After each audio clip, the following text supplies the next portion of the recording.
Good morning student. तो last हम पढ़ रहे थे चालकता मितीय या चालकता मापन के अनुप्रयोग, जिसमें हमने कितने पॉइंट पढ़ लिए थे? 3 पॉइंट पढ़ लिए थे।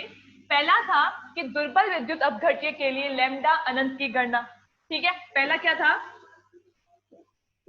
दुर्बल विद्युत अपघट्य के लिए लैम्डा अनंत की गणना, पहला पॉइंट ये था। ठीक है, चालकता मापन के अनुप्रयोग का पहला अनुप्रयोग ये था। दूसरा अनुप्रयोग क्या था कि दुर्बल विद्युत अपघट्य की आयनन की मात्रा अल्फा ज्ञात करना।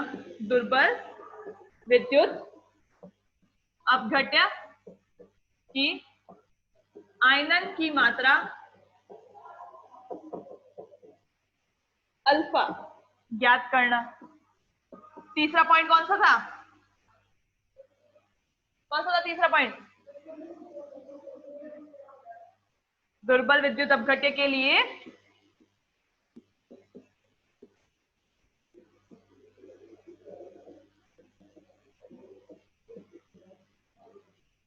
वियोजन स्थिरांक के ए या फिर के बी ज्ञात करना। ठीक है, ये था तीसरा पॉइंट। आज हम चौथा अनुप्रयोग पढ़ेंगे। इसका चौथा अनुप्रयोग क्या है कि आंशिक विलय विद्युत अपघट्य की आंशिक विलय विद्युत अपघट्य की विलयता तथा विलयता गुणनफल, विलयता एस तथा विलयता गुणनफल केएसपी का निर्धारण। केएसपी का निर्धारण कैसे करते हैं वो आज हम पढ़ेंगे। तो चौथा अनुप्रयोग है आंशिक विलय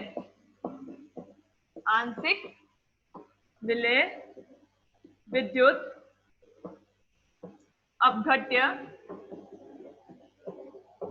की विलयता एस तथा विलयता गुणनफल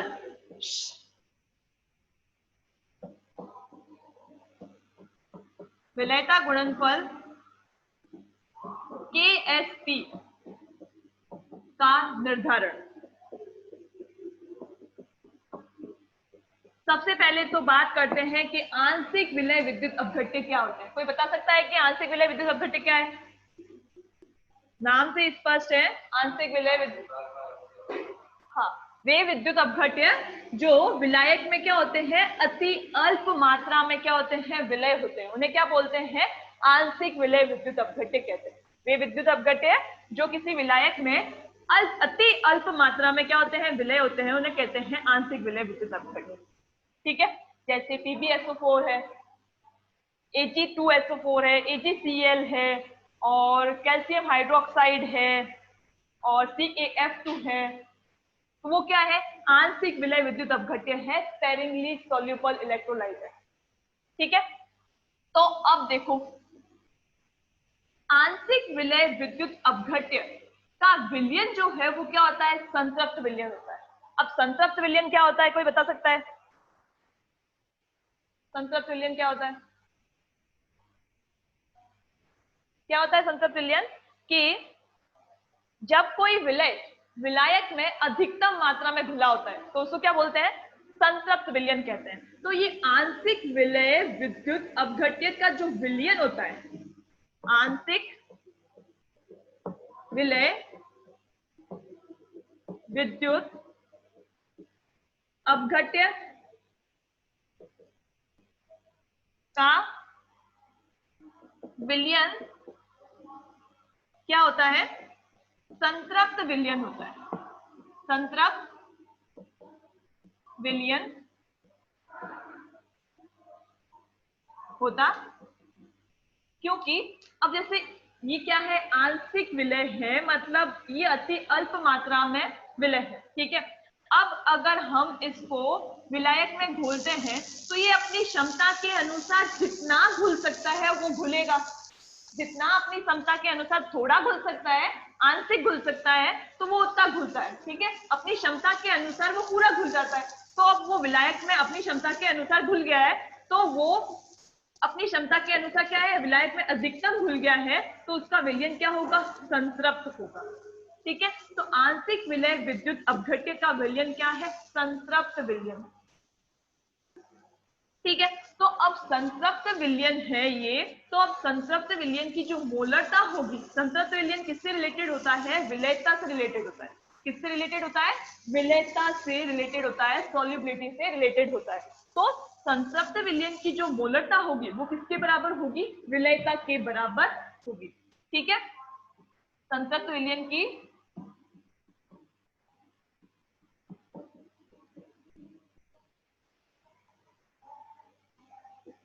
मोलरता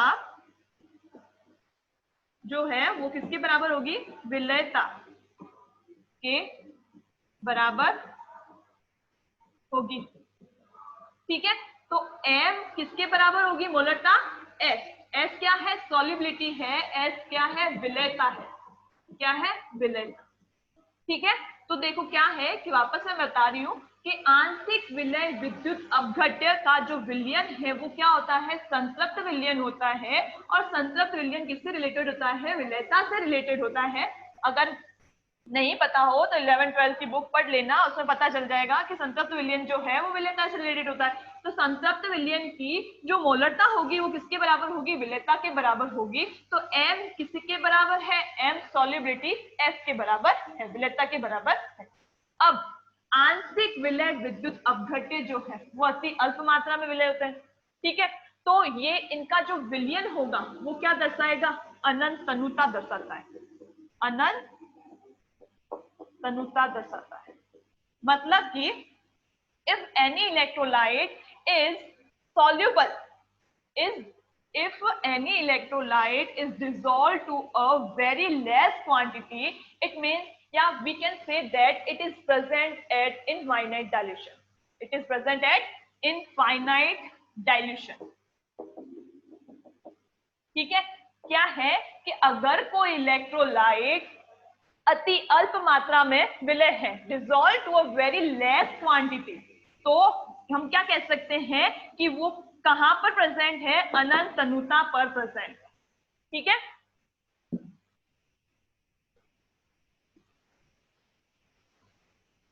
if an electrolyte is dissolved to a very less quantity, it means, or we can say that it is present at infinite dilution. तो अगर कोई इलेक्ट्रोलाइट, इलेक्ट्रोलाइट मतलब विद्युत अपघट्य, इलेक्ट्रोलाइट अति अल्प मात्रा में विलय है, मात्रा में विलय है, तो हम कह सकते हैं कि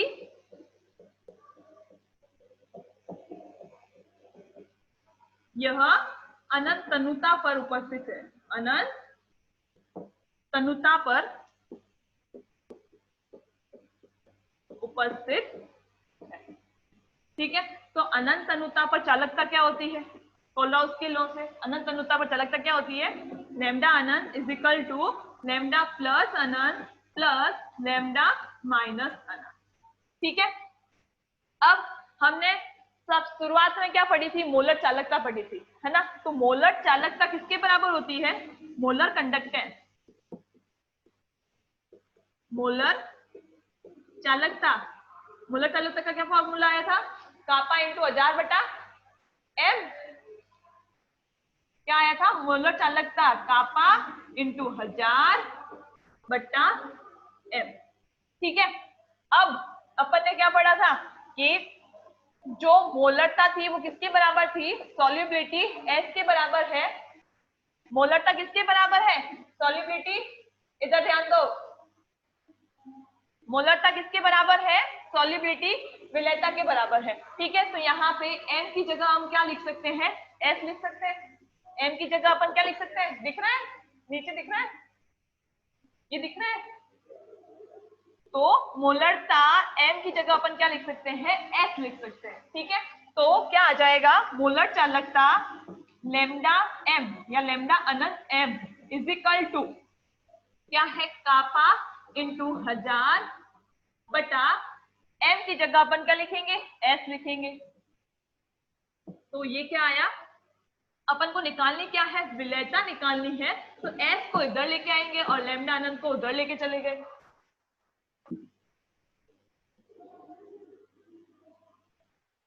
s को क्या किया, इधर लेके आए, और ये क्या हो गया, कापा इंटू 1000 बटा लैम्डा अनंत m। अब ये जो लैम्डा अनंत m किसके बराबर है, लैम्डा प्लस अनंत प्लस लैम्डा माइनस अनंत के बराबर है। ठीक है, तो अब इसका मान क्या रखेंगे, लैम्डा प्लस अनंत प्लस लैम्डा माइनस अनंत। तो सॉल्युबिलिटी S इजिकल टू क्या आया, कापा इंटू 1000 बटा लैम्डा प्लस अनंत प्लस लैम्डा माइनस। ठीक है, तो ये क्या आ गई अपने पास, आंशिक विलय विद्युत अपघट्य की सॉल्युबिलिटी आ गई, विलयता आ गई। ठीक है, तो इस तरह से आंशिक विलय विद्युत अपघट्य की सॉल्युबिलिटी निकालते हैं अपन। ठीक है, फिर अब अपन को क्या निकालना है, विलयता गुणनफल निकालना है। क्या निकालना है, विलयता गुणनफल निकालना है। विलयता गुणनफल अब हम सॉल्युबिलिटी से कैसे निकालेंगे, विलयता गुणनफल KSP जो है वो हम इस सॉल्युबिलिटी से कैसे निकालेंगे, या इन दोनों में क्या रिलेशन होता है, इन दोनों में क्या रिलेशन होता है। तो नेक्स्ट हेडिंग लगाते हैं, विलयता गुणनफल और विलयता में संबंध। उतार लिया, इसी के अंदर है विलयता गुणनफल KSP और विलयता S में क्या संबंध है।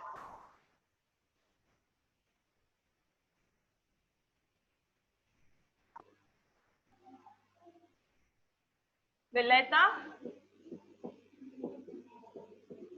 गुणनफल KSP और विलयता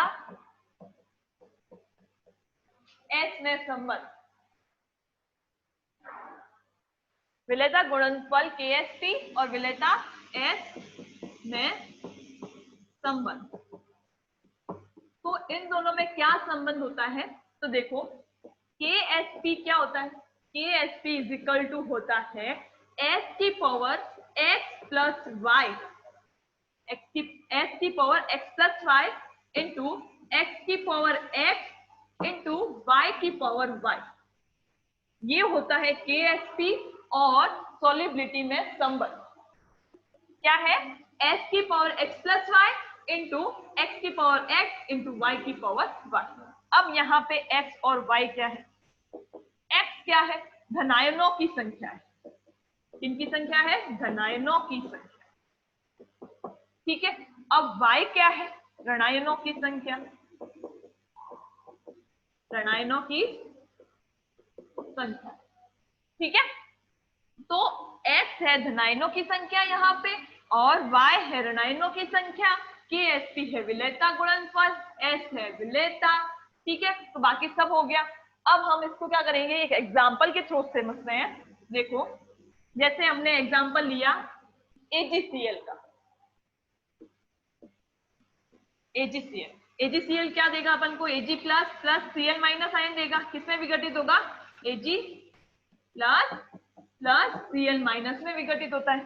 ठीक है, अब देखो यहाँ पे बताओ धनायनों की संख्या कितनी है और ऋणायनों की संख्या कितनी है। धनायन की संख्या 1 है और ऋणायन की संख्या भी 1 है, तो x बराबर भी 1 होगा और y बराबर भी क्या होगा, 1 होगा। ठीक है, तो इस KSP क्या आएगा, देखो x की मान क्या है, 1 है, y का मान भी 1 है, तो 1 प्लस 1 इंटू 1 की पावर 1 x की पावर x इंटू y की पावर 1 की पावर 1। ठीक है, तो KSP क्या आया अपने पास, s स्क्वायर। ठीक है, अगर अपन को न्यूमेरिकल क्वेश्चन में अपन को s दिया हुआ है, s की वैल्यू दी हुई है, तो उसका जो s की वैल्यू दी हुई है उसका स्क्वायर करके अपन क्या निकाल सकते हैं, KSP निकाल सकते हैं। ठीक है, इसी तरह से एक और एग्जांपल देती हूँ, अब तुम लोग करके बताना मेरे को कि Ag2CrO4 सिल्वर क्रोमेट, Ag2CrO4 और Al2SO4 का होल साइज एल्यूमिनियम सल्फेट। ये इन दो एग्जांपलों का KSP निकाल के बताओ। इन दो एग्जाम्पल का KSP निकाल के बताओ फटाफट से।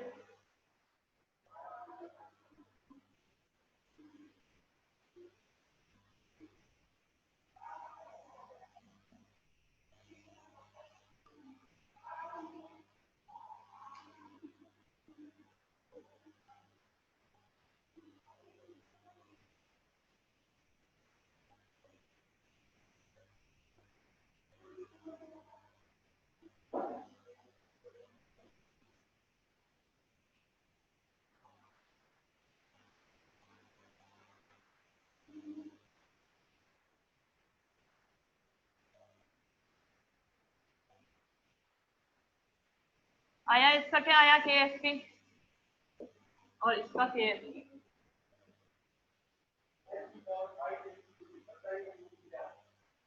हाँ, एक एल्यूमिनियम सल्फेट का है। हाँ, तो 27 इंटू 4 कितने होते हैं? 108। 108 H⁵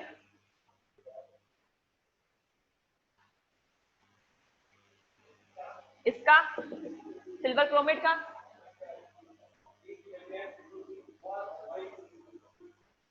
हाँ, क्या क्या क्या क्या X क्या हो जाएगा? 4 क्यों होगा? C ये क्या बनाएगा देखो, Ag 2Ag plus CrO4 minus, ये यूं विघटित होता है। तो धनायनों की संख्या कितनी हुई? 2 और ऋणायन की संख्या कितनी हुई? 1। तो X का वैल्यू है 2 और Y की वैल्यू कितनी है? 1 है। तो निकाल के बताओ फटाफट क्या होगा।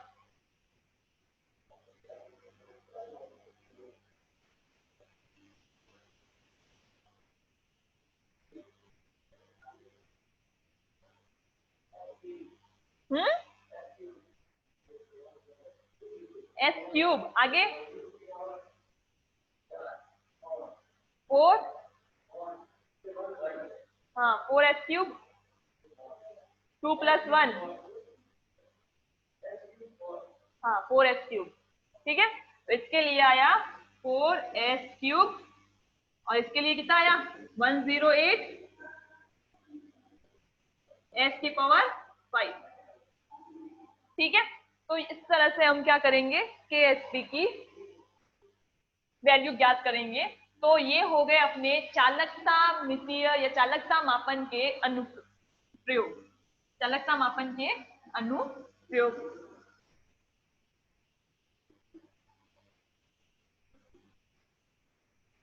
नेक्स्ट अपने टॉपिक आता है चालकता मितीय अनुमापन।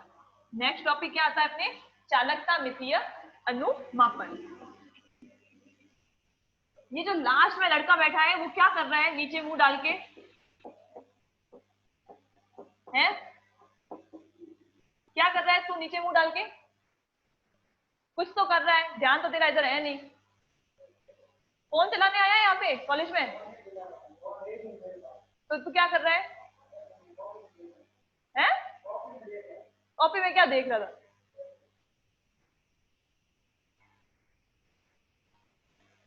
यूं ही निकमाइयां करनी है तो घर बैठो भाई। चालकता मितीय अनुमापन।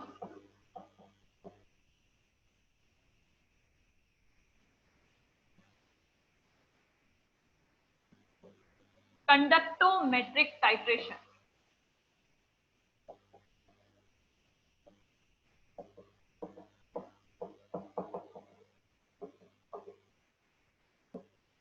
चालकता मितीय अनुमापन क्या होता है? तो देखो, वे अनुमापन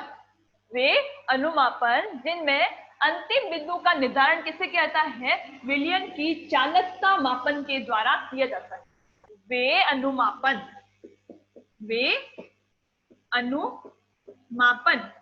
जिनमें अंतिम बिंदु का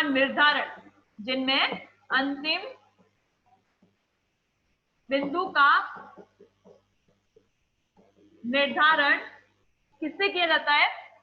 जिसमें अंतिम बिंदु का निर्धारण विलयन की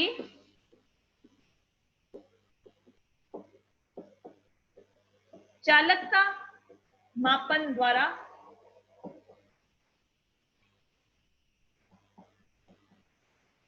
किया जाता है।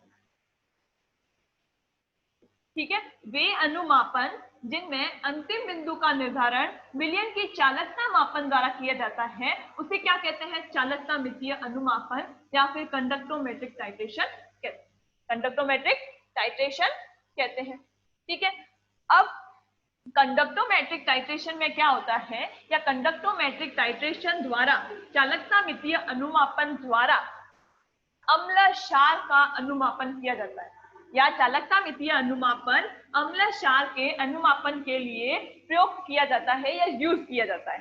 तो चालकता मितीय अनुमापन, चालकता मितीय अनुमापन अम्ल क्षार के, अम्ल तथा क्षार के, चालकता मितीय अनुमापन अम्ल तथा क्षार के अनुमापन के लिए यूज किया जाता है। अनुमापन के लिए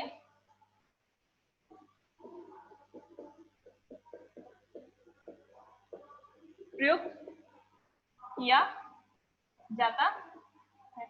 ठीक है, तो चालकता मितीय अनुमापन जो है वो अम्ल तथा क्षार के अनुमापन के लिए प्रयुक्त किया जाता है। अब चालकता मितीय अनुमापन में क्या होता है कि चालकता मितीय अनुमापन में विलयन की चालकता और विलयन के आयतन के मध्य ग्राफ द्वारा क्या कहता है, अंतिम बिंदु निकाला जाता है। इसमें अंतिम बिंदु द्वारा, अंतिम बिंदु किसके द्वारा निकाला जाता है? इस अनुमापन में अंतिम बिंदु किसके द्वारा निकाला जाता है? चालकता मापन द्वारा निकाला जाता है। ठीक है, तो अब इसमें ग्राफ क्या होता है? इस अनुमापन में, इस अनुमापन में विलयन की चालकता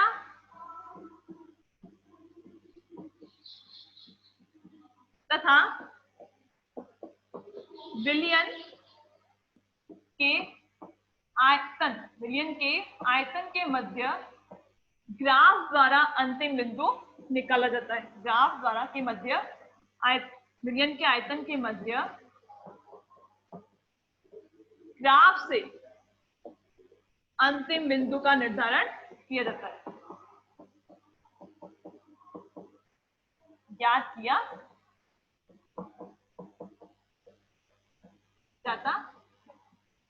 ठीक है, तो इस अनुमापन में क्या होता है, विलयन की चालकता और विलयन के आयतन के मध्य क्या है, ग्राफ बनाया जाता है, और इस ग्राफ में फिर उस ग्राफ से अंतिम बिंदु ज्ञात किया जाता है। जैसे मैं चालकता मापन चालकता मितीय अनुमापन का मैं एक एग्जांपल लेती हूँ उसके प्रकार का। जैसे प्रबल अम्ल और प्रबल क्षार का अनुमापन। ठीक है, उसके लिए क्या ग्राफ आता है? ग्राफ किस किस के बीच में बनाना है? विलयन की चालकता और किसके बीच में? विलयन के आयतन के बीच में। किसके बीच में ग्राफ बनाना है? चालकता और आयतन के बीच में ग्राफ बनाना है। तो प्रबल अम्ल और प्रबल क्षार की बात कर रहे हैं। प्रबल अम्ल, इसको हम डिटेल में क्या करेंगे, बाद में पढ़ेंगे। इसके प्रकार के चालकता मितीय अनुमापन के प्रकार में प्रबल अम्ल वर्सेस क्या होगा, प्रबल क्षार का अनुमापन देखते हैं। प्रबल अम्ल वर्सेस प्रबल क्षार। तो उसके लिए चालकता मितीय अनुमापन में कैसा ग्राफ आता है, देखो इसके लिए क्या होगा कि शुरुआत में तो ना क्या है, चालकता ना प्रारंभ में चालकता अधिकतम होती है। ठीक है, अधिकतम होने के बाद में देखो ये फिर धीरे धीरे घटती है। घटने के बाद में क्या है, न्यूनतम पर पहुंचने के बाद फिर क्या होती है, बढ़ती है। न्यूनतम पर पहुंचने के बाद फिर बढ़ती है। ऐसी क्यों आ रही, देखो इसको बोल रही मैं आगे वाले लड़के को।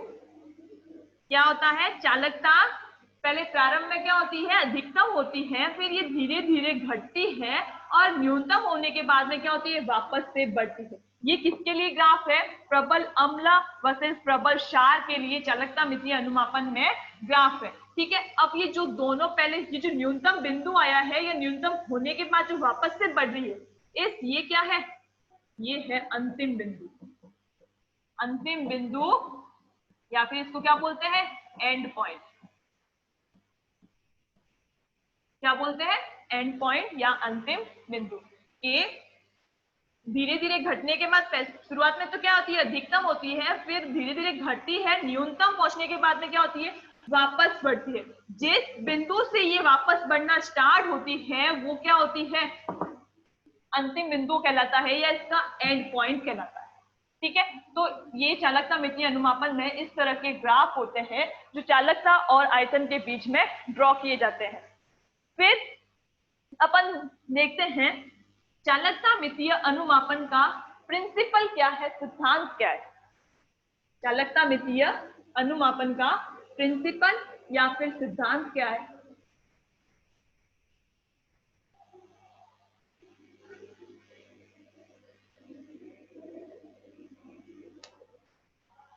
सिद्धांत, चालकता मितीय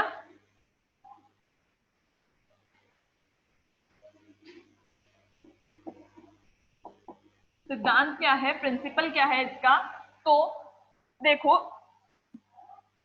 चालकता मितीय अनुमापन से क्या क्या क्या मेजर किया जाता है, चालकता मेजर की जाती है। ठीक है, चालकता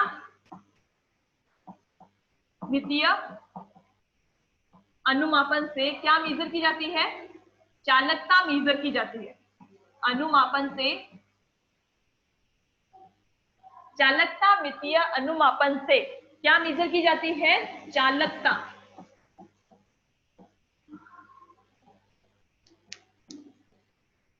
चालकता मेजर की जाती है। अब ये जो चालकता है वो किस पर डिपेंड करती है, मैंने पहले भी बताया था चालकता आयनों की संख्या के समानुपाती थी, है ना। तो देखो, चालकता आयनों की संख्या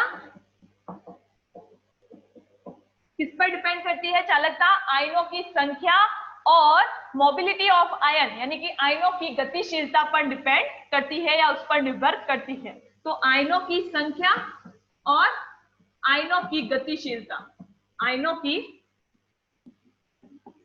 गतिशीलता, मोबिलिटी ऑफ आयन गतिशीलता पर निर्भर करती है। ठीक है, तो चालकता जो है आयनों की संख्या और आयनों की गतिशीलता पर निर्भर करती है। तो चालकता या कंडक्टेंस डायरेक्टली प्रोपोर्शनल टू आयनों की संख्या या नंबर ऑफ आयन, आयनों की संख्या, और चालकता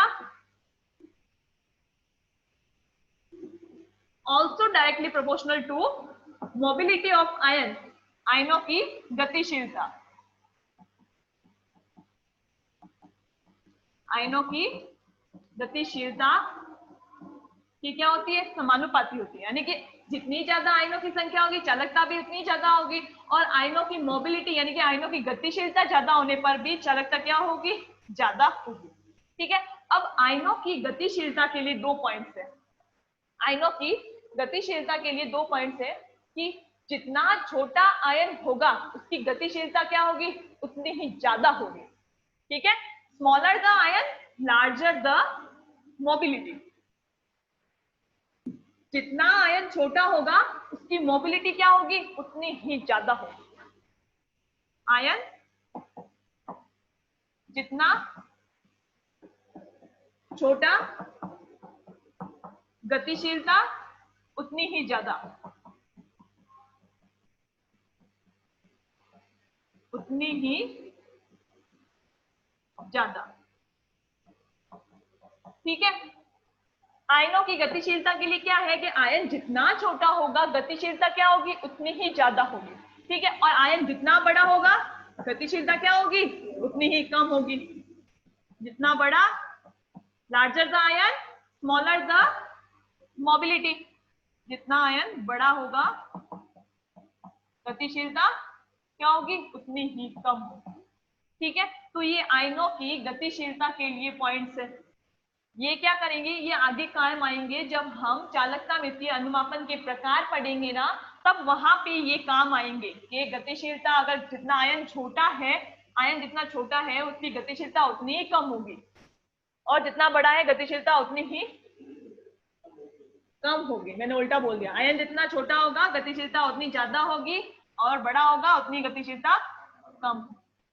ठीक है, अब एक और पॉइंट आता है कि अगर small ion replaced by larger ion तो क्या होगा। अगर बड़ा आयन है, बड़ा आयन या स्मॉल आयन, छोटा आयन बड़े आयन से रिप्लेस्ड होता है, बड़े आयन से रिप्लेस होता है, तो क्या होगा, चालकता डिक्रीज होगी। चालकता या फिर कह सकते हैं मोलर चालकता क्या होगी, डिक्रीज होगी। छोटा आयन अगर बड़े आयन से रिप्लेस होता है तो चालकता क्या होती है, डिक्रीज होती है, या मोलर चालकता क्या होती है, वो भी डिक्रीज होती है। ठीक है, तो ये 3 पॉइंट याद रखना। एक, आयन जितना छोटा होगा, smaller the ion greater is the mobility, और larger the ion smaller is the mobility. ठीक है, तो ये 3 पॉइंट है।